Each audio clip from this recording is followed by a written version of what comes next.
Wow, that was rocking. That's a brand new title sequence. I love it. Do you guys want to watch that again? No, let's not do that. Maybe later. Maybe later.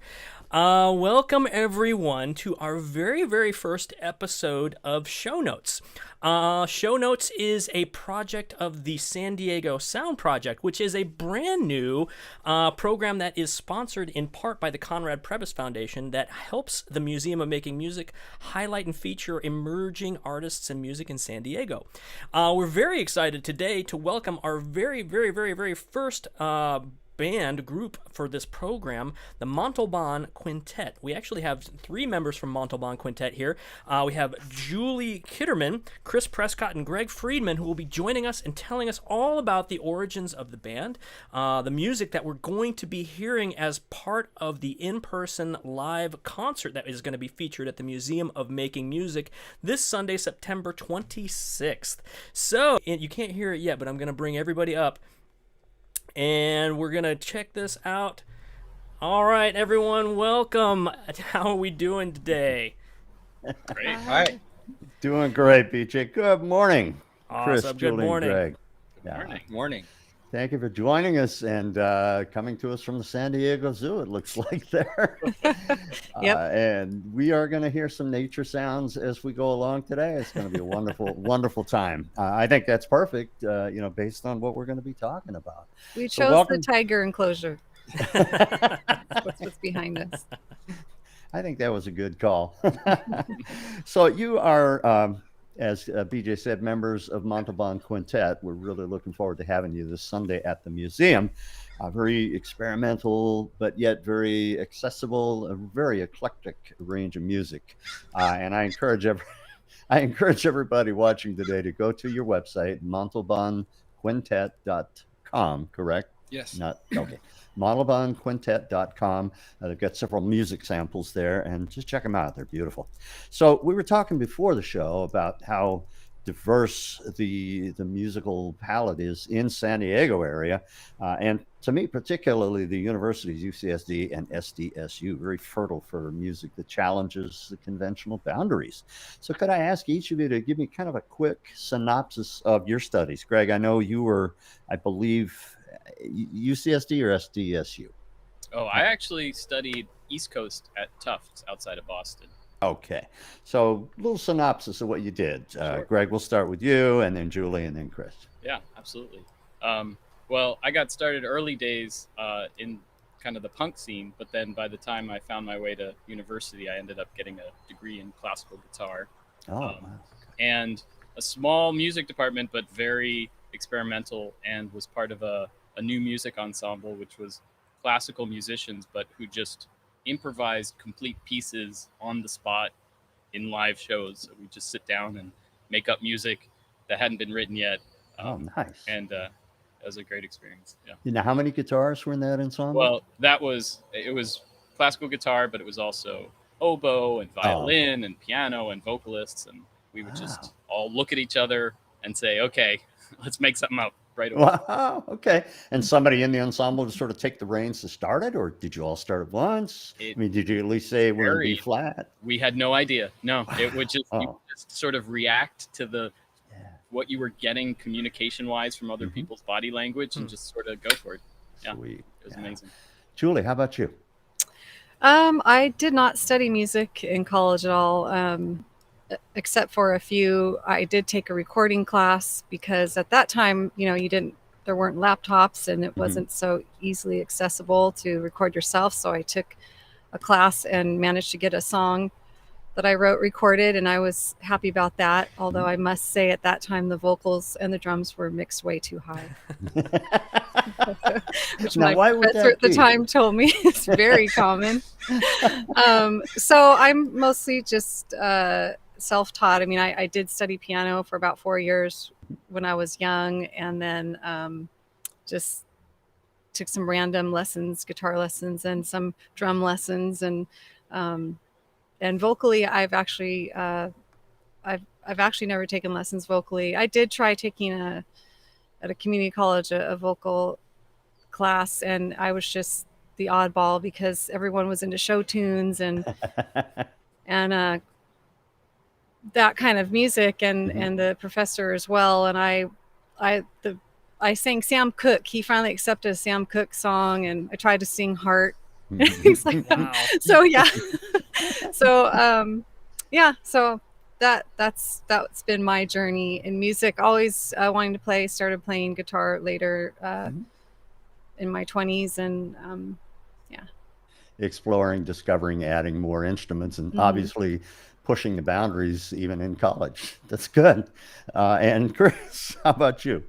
Well, I did go to UCSD and finish there, but I kind of want to give a shout out to Miracosta too, because I went to Miracosta for a long time, and ended up doing like their whole recording program and live sound program, and did their whole music program. Like, so I did all their theory and everything.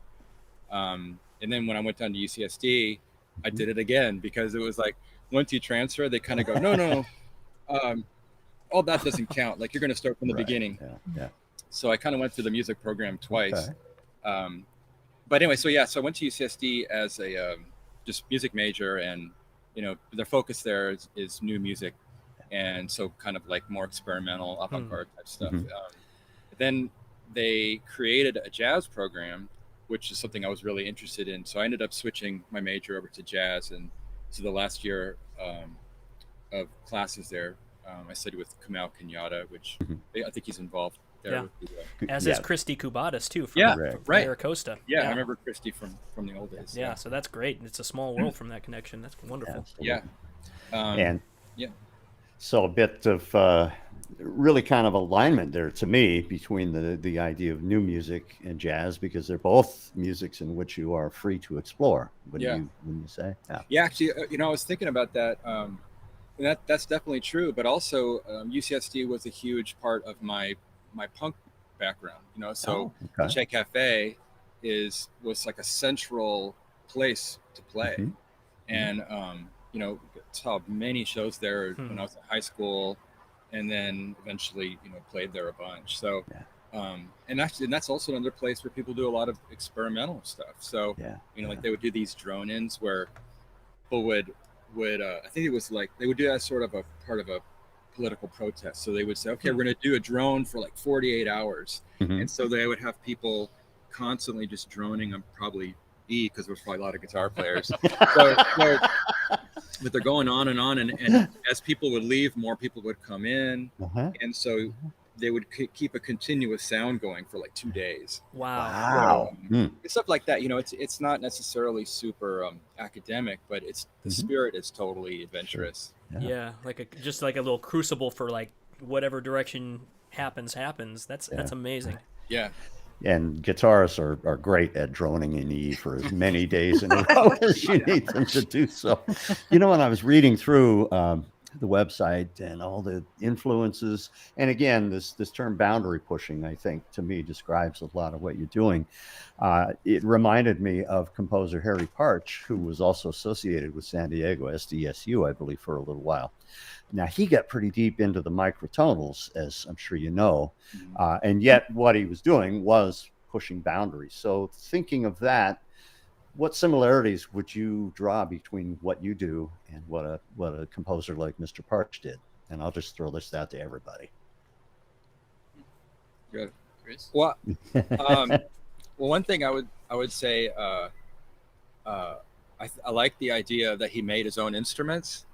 And I also think is interesting about that he, like many kind of out of the box people, I think that he really sort of struggled, and but really believed in this super strange thing that he was doing, and eventually people kind of caught on board with that. But I relate to the idea of trying to integrate sounds that maybe are slightly unconventional, and I think that there's a lot out there that you can be inspired from, and has total value musically.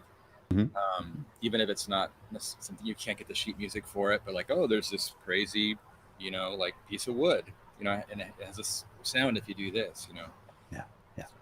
Yeah, he definitely went way beyond the reach of what you would call traditional instruments that created sounds. Yeah. And, when you think about it, I realized this in college, every sound we hear in nature around us is musical. It's rhythmic.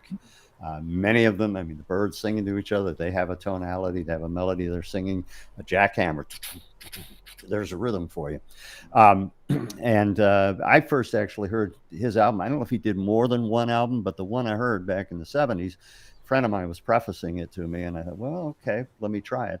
I absolutely loved it because he was able to mesh all these microtonals into a sound that was, to my ear, very pleasing. So, and I know that's what you're doing with Montalban Quintet. Matter of fact, I want to go on to this question because I love band names. Where do they come from? How does somebody come up with a name like Procol Harum or Jethro Tull? In your case, Montalban Quintet. And Chris, I believe you told the story on your website. Can you share how the band name came to be? I love this story. Sure. I mean, I could sort of briefly describe it. There's a stairwell in the Mandeville building at UCSD. So kind of another connection.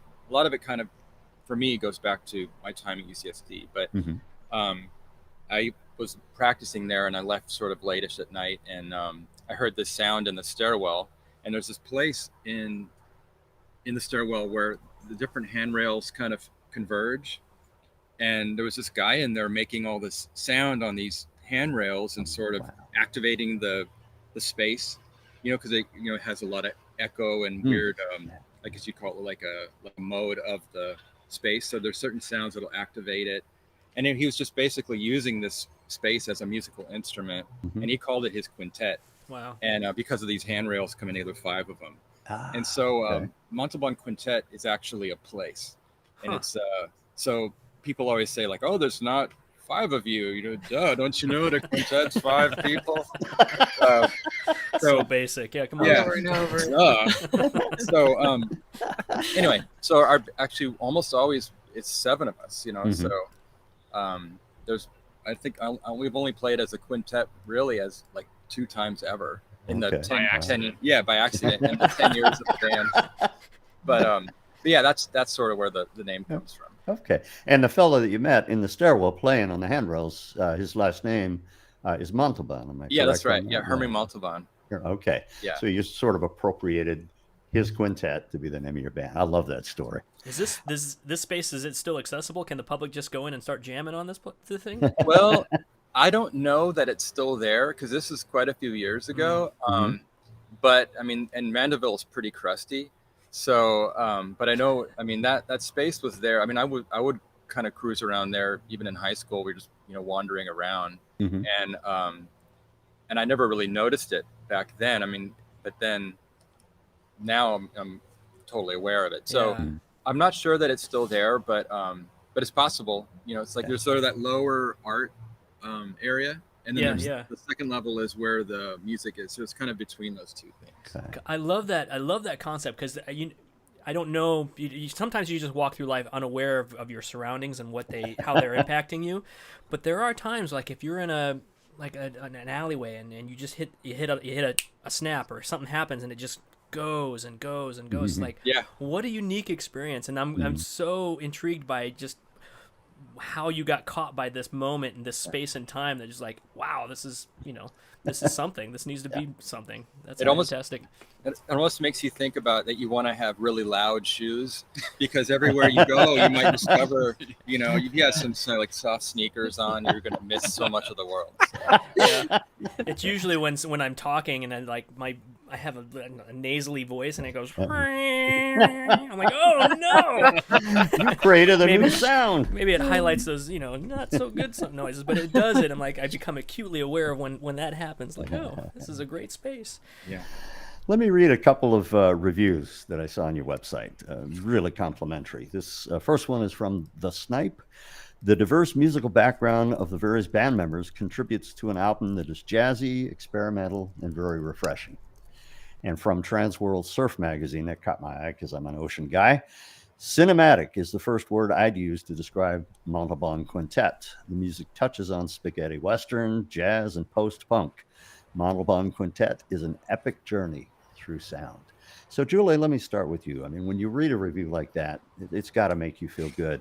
What sort of validation of your work do you feel when when you read a review of that nature? Well, honestly, it just reminds me how honored I am to be working with this band, this group. I came in after the first collection album, whatever we call it these days. And the way I was recruited was Chris had sent it to me or handed it to me. And I remember the moment clearly, driving to SDSU, going to class on the frontage road. And I had put it in, and I pulled over and I texted him, so bleeping good, so excited. Thank you for the edit. Yeah. And that's, and then he said, do you want to be in the band? And I was just like, wow, absolutely. And Awesome. and to go back to, Harry Parch, we're talking, right. The vibe of it is what kind of drew me in. And that's, if we're going to make that connection, for me, it would be kind of a similar vibe in the different, things that Chris adds, pre-recorded things that are kind of the undercurrent of a lot of the music. But so the reviews, I do feel it's great to hear it, and I feel like it's been well deserved, and I just hope that I get to continue to be a part of adding to that. But it's been great to see all that hard work that I know Chris is the founder of the project and laid the foundation for this project, and just has an innate talent to picking people to be a part of something, because they're the best people you could ever work with. And so everyone brings that in now, and everyone should be really proud about that. But my first reaction is just, oh my God, it's such an honor to be a part of this.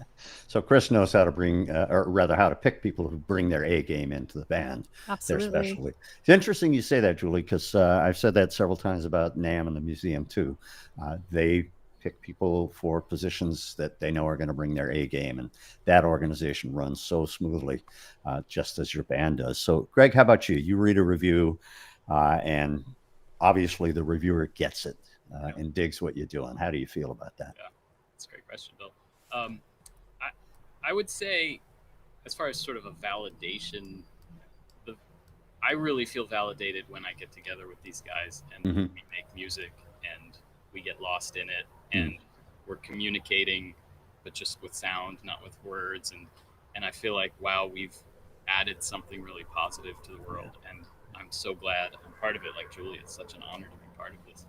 And then I hear a review like that, and I think, what a great thing that we've also allowed other people to experience the joy that we're experiencing just doing what we love to do. So it fills me with a lot of joy to know that other people their lives are being added to because of what we're doing. I like that word positivity too. You bring in positivity to the world, and you're connecting with it. And as you say, the audience and the reviewers are connecting too. Chris, how about you? I have a little bit of a tricky spot with reviews in a way, because you got to take the bad with the good, you know what I mean? And I for sure I appreciate when people will show up or express that they're enjoying what we're doing. But it's also I think like Greg was saying, I think the primary thing is that we're enjoying it. And partly actually to the comment about assembling a certain group of people, I think that's kind of the main thing. Hasn't even been so much about like who's going to be the perfect player, but it's who's going to be the perfect person to hang out with. Right. And so I think that's sort of been the key to it, is that it's a really tight group of friends, and we've been playing now for 10 years. Anyway, so I'm grateful for their participation, and when other people are enjoying it, that's like a bonus. But it's not necessarily something that I'm like looking for the validation. Right. Okay. I'm curious. Sorry, Bill. I'm No, curious. that's okay. When you guys started the project, and over the course of these years, I mean, how did you have a clear, like, defined path where you thought it would go, and then has it taken twists and turns that were unexpected along the way? How has the evolution been? Like, have you been surprised at it? Are there any moments of surprise, or has it had flowed the way you expected it to as a group, or as I'm curious to know, like, what that experience has been over the past 10 years, where you've started out with Montalban just to where you are now. I mean, 10 years ago, if I would have talked to you, Chris, like, hey, you're going to be doing this type of music right now, what would you have said? Sorry, I didn't mean to spring that on you. Well, I didn't. Well, I mean, I think it's just kind of a natural thing. The project started honestly as a kind of like a recording project, So the record was finished with just sort of part of the band, and then as we started playing, you kind of realize, this person has this skill set and they can bring this to the table, and so we sort of try to incorporate that. And then so the next bit of songs will sort of have a different personality because of what people can bring to it. So there's definitely an evolution because of people's, I think, growing contribution. So initially it was a bit more like, finish this record, let's make a band and, see what happens. And then now we're at the point where, we actually can, when we get together, we're sort of creating some new ideas together. And that wasn't happening in the beginning. And for sure, I wish we could do it more, to be honest. It's like in your adult life, it's a bit hard to get people once a week or more to, get in a room and just hash things out. Whereas, I've been doing bands for a long time, and it used to be where, 2 or 3 times a week you get together and for several hours you get in a hot, nasty room and you just work on your songs, and then like a year and a half down the road you've created an album of material, and then you do whatever's next. But now it's more like, let me email you this idea, what do you think of this idea? Oh, you want to email me a bass track? Okay, cool, let me pop it in. And it's like there's less interaction with each other until you make that effort to do it. And it might not even be like the 7 of us all getting together. It might be, 2 or 3 of us saying like, let's work on some ideas, and then we can get together. And then now the band's taken a different direction. But it wasn't so much like, my concept is that I'm going to add this and I'll sprinkle this. But it's more like, I'm into this or you're into that. Let's make some music, and then you get that thing. That's cool. So it kind of unfolded naturally, for sure, ergonomically almost. Well, I mean, like sense. Greg and Julie, have there been any like surprising musical moments that you never would have predicted as being part of this group? Yes. Well, I feel like the members of the band have so much to offer. It's ridiculous. I mean, I know that Chris is like, because he knows everyone is able to compose and write great music, and that there's just this cauldron of material between everyone that we could draw from that is sitting there boiling over. I don't know where I came with all that with, but it really has the potential for so much, and what everyone has to bring in, and then also they happen to be outstanding individuals to boot. So I've been always just delighted when I think about what potential's there and what's come out, and just people showing up with a song to throw in the mix, and Chris grabbed an old song of mine and just did a total, he rearranged it. It was an a cappella song. And he said, what do you think of this? And it's just this amazing arrangement. And that's what Kisses is, that's, he just kind of pulled me in that way, or pulled that out of me. Like, hey, let's bring this up into making a Montalban song. And that potential is just always there. And kudos to you, Julie, for being able to sort of let go of your creation, because when you write a song, you have a specific idea for it. Somebody, Chris or another arranger, comes along and says, well, here's what I'm hearing with your song. A lot of writers will say, no, that's not where I'm going with it. But you were able to let I that would be go. a complete idiot to have not just loved what he did with it. Yeah. It really was just such an awesome experience to re-record that song, and it's so great to also perform it. Yeah, good. Let me tie us into the museum real quick. We're almost at the half hour, believe it or not. And each of our, well, we have three main galleries: making instruments, providing instruments, and then playing instruments, which is the spectrum, of course, that we're looking at with you today. And then a fourth gallery about instruments that actually had a life that wasn't quite what their inventor intended, like the Hammond B3, for instance. So in Gallery 1, we have a subsection called the Sonic Palette, and we display a drum set, several different types of cymbals, some kick pedals, things of that nature. So I want to ask all of you to describe in your own words, what is your sonic palette that you are creating? How would you define that? Greg, how about if we start with you, Greg, Julie, and then Chris, finish that one out. Sure.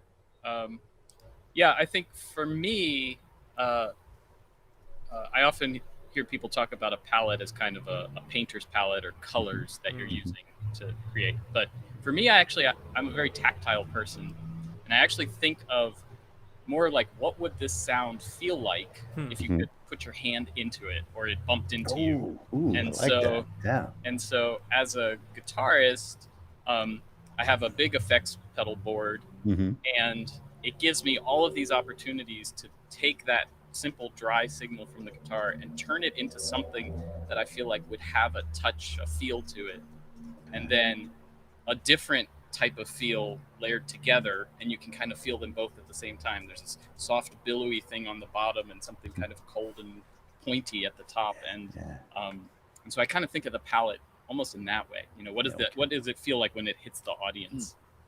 Nice. Okay. Before we move on, Julia, hold on just a second, because part of our making the instrument section talks about how instrumentalists will play their instrument and think, if this had X, Y, and Z, it'd be a little more playable for me. So, Chris, kind of a double question here. What elements of the electric guitar do you find the most pleasing? And then if you were able to suggest some enhancements to electric guitar makers, what would you say? For me or for Chris? I'm sorry, Greg. Okay, yeah, sure.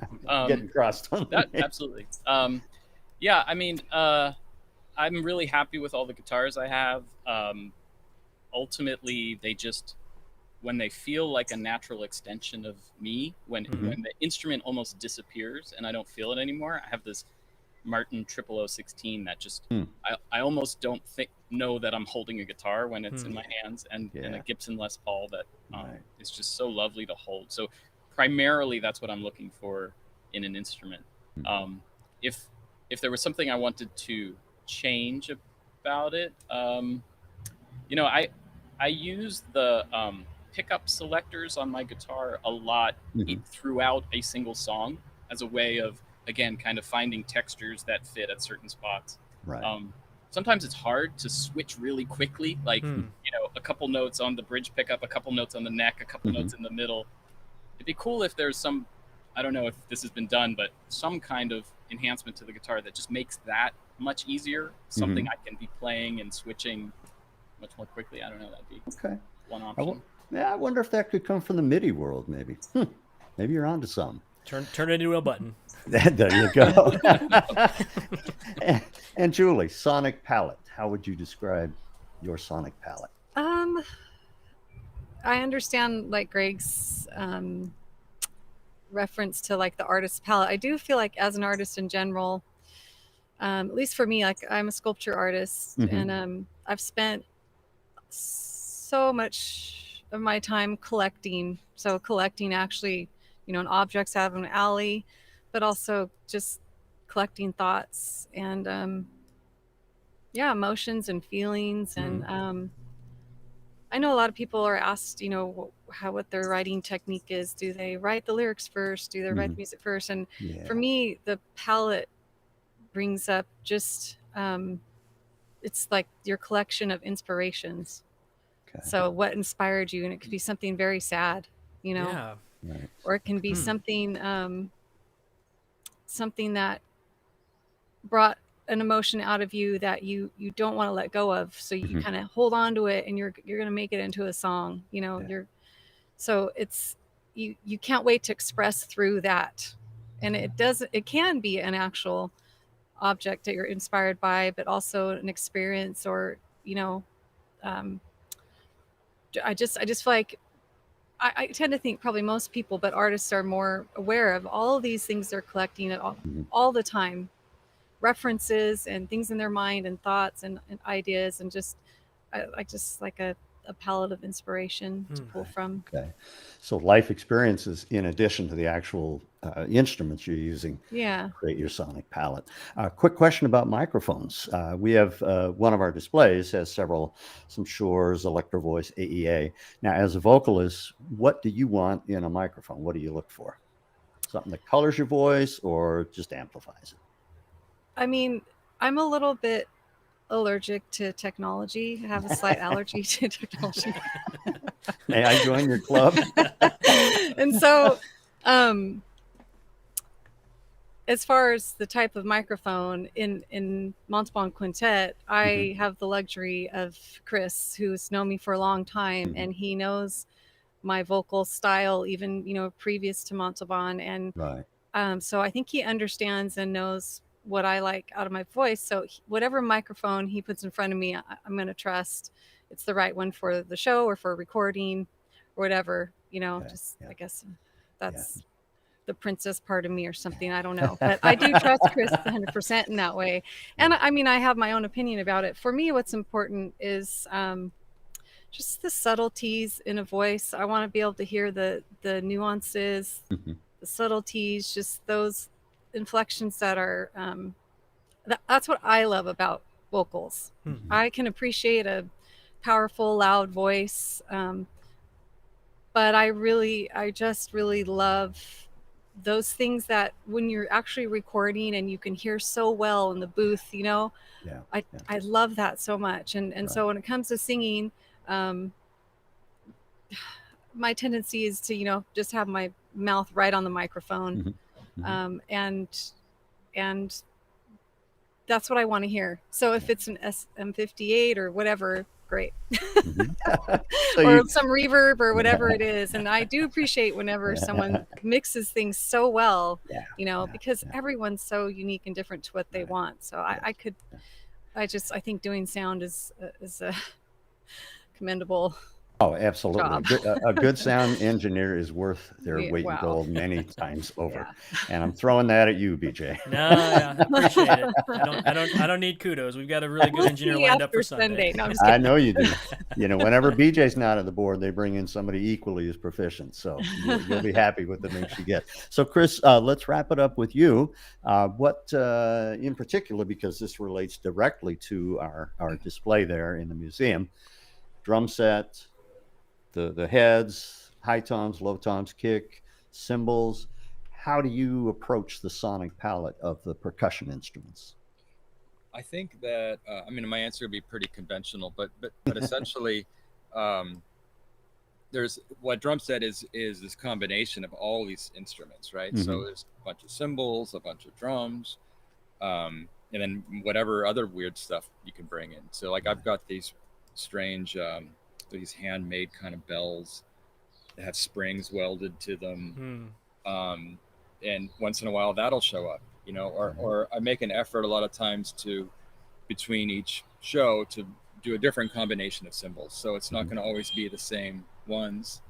And then of course, like heads have a certain effect on a tone, and also the tunings, and sometimes making something purposefully out of tune, you know. So like when you play at, you know, like when you actually tune a drum, sometimes when you make everything even, like, which is usually the idea, like you have a certain even tensioning, and then at the end you go, okay, this thing is perfectly in tune, and then you hit it, you're like, that doesn't sound good. You know, so then you're, you know, taking stuff down, or like putting tape on there, or, you know, like one of those sticky hands from the grocery store, or you know, just putting stuff on there. And but I think, you know, essentially there's a lot of ways that you can change your drum sound, and I think for me it makes it a little bit of a fun thing to show up and go, oh, how am I going to react to the drums today? Usually it's a subtle thing, but also even cymbals have a certain way that the stick will bounce off of them, right? So depending on the thickness or maybe the actual kind of arc of the shape of the cymbal. And so sometimes we will play to something, and then when it goes to a certain part, I maybe play some fast ride pattern, and you're like, oh, this doesn't feel like the one I used last week, and so I go, I'm gonna have to play something different. So then it causes you to actually react in a different way, which is cool. It's like a little micro challenge. Yeah. Little trading spaces between you or the artist and the instrument itself, reacting to each other. And from one gig to the next. And I imagine every set of drumsticks is going to create a different sonic texture as well. I rarely will change that though. For a little while I would do that. I would actually change sticks, but that super messes me up. So, I'm trying to. I can relate. It took me years to find the one stick. I'm like, I will never drift from this stick ever again. I know it is like a long road. I'll find a stick that I like and I'll use it for a bunch of years, and then all of a sudden I'm gonna switch, and then you switch, and it takes so long to find that next one. It's like driving somebody else's car. It's like, this is not comfortable anymore. Man, this is bringing up so many more questions I want to ask. Chris, real quick. Yeah. Greg, real quick. Relating to what Chris just said, guitar strings. Do you have a set that is your go-to, or do you like to switch them out? Yeah. For a long time I would switch them out, and the ones I finally settled on, there's these Gibson vintage reissue strings, and they're just, it feels like a string that's already been played for a while. It doesn't have that kind of harsh brightness that for me is not the sound I'm going for. Yeah. And there's a kind of I don't know. Again, it's a very tactile thing for me. So there's a softness, silkiness to the feeling of the string on my fingers that I really like. So that's pretty much my go-to string now. Go with what works, because if you're, as you will all agree, if you're fighting your instrument, you're fighting the technology, you're not playing, you are engaged in a battle that you'd rather not be dealing with while you are trying to play. So you will be playing at the Museum of Making Music this coming Sunday, September 26th. Concert time is 4 p.m. And I encourage everybody to go to our website, call us up on our ticket line. We'll get your ticket set up so you can come see this amazing group of musicians, Montalban Quartet. Now, Chris, how many players? I'm sorry, quintet. Boy, am I... Septet. Could be anything. This was just a practice, right? We're going to do the real show next. You're not alone. Thank you, Julie. Montalban Quintet. How many musicians can we expect to see in the quintet this coming Sunday? There'll be 7 in the quintet, and awesome. And actually, it's almost always 7. Like one thing I would say real quick is it's always 7. Occasionally, stuff happens and someone cannot make a show, or sometimes we'll have a friend fill in for someone, and or sometimes we can't quite figure out how to make it work, and so we play with less people. But the band has been almost the same group for all 10 years. So I think the only person that switched out is a piano player a couple times that switched out. Okay. But anyway, so so earlier when I mentioned it's usually 7, it's always 7 except for when there's some kind of issue when we can't be the 7. So. Okay. Right.